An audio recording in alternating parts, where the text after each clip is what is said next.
Nusret kimdir? 1983 yılında Erzurum'da dünyaya gelen Nusret, maden işçisi bir babanın 5 evladından biridir. Meslek hayatına Bostancı'daki kasaplar çarşısına başlayan Nusret, uzun bir süre kasap çıraklığı yapmıştır. Büyük bir kasap dükkanında 10 ustayla aynı anda çalışan Nusret, günde 18 saat aktif olarak çalışmıştır. Bu sebepten dolayı Darıca Faik Şahenk Ortaokulu'nu 6. sınıfta bırakmak zorunda kalmıştır ve meslek hayatına atılmıştır maddi zorluklar yüzünden.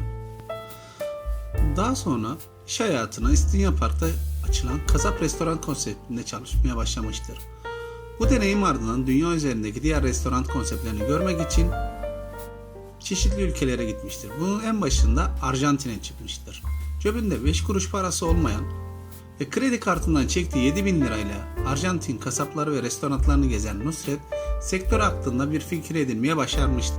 Arjantin'den döndüğünde aynı iş yerinde çalışmaya devam eden Nusret, bu deneyimlerini işe aktarmaya başlamıştır. Lokum, ceviz, kafes gibi pişmiş et ürünlerini ilk kez kendisinin yaptığını, dünyaca ünlü restoran sahibi bu deneyimlerin içinde Amerika'ya gitmeyi de kafasına koymuştur. Zor şartlar altında aldığı 3 aylık Amerika vizesinin ardından New York'u en bilinen 4 restoranında para almadan çalışmıştır.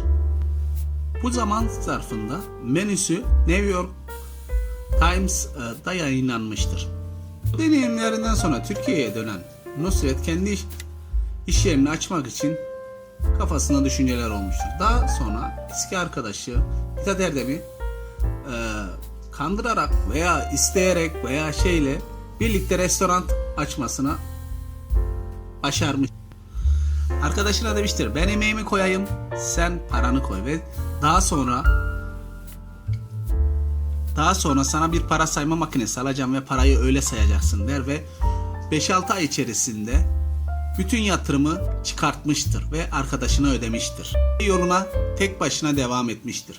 Şu an 400 kişiye istihdam sağlayan Nusret, yaptığı etleri, yemeklerini yurt dışına özel jetlerle müşterilerin geldiğini ve bunu kendisi için büyük bir mutluluk olduğunu ifade ediyor. Bir gazete röportajında Fransız bir müşterim aracı oldu diyor. Son maaşımı kredi kartından çektiğim 7.000 lirayla 2009 yılında Arjantin'e gittim. 3 ay boyunca çiftliklerde, kasaplarda, restoranlarda gezdim. Türkiye'ye dönünce ne yaptım? Maaşlı işime devam ettim. Çalıştığım kurumları tüm öğrendiklerimi sergilemeye başladım. Lokumu ilk ben yaptım. Cevizi, kafesi benden yedi insanlar.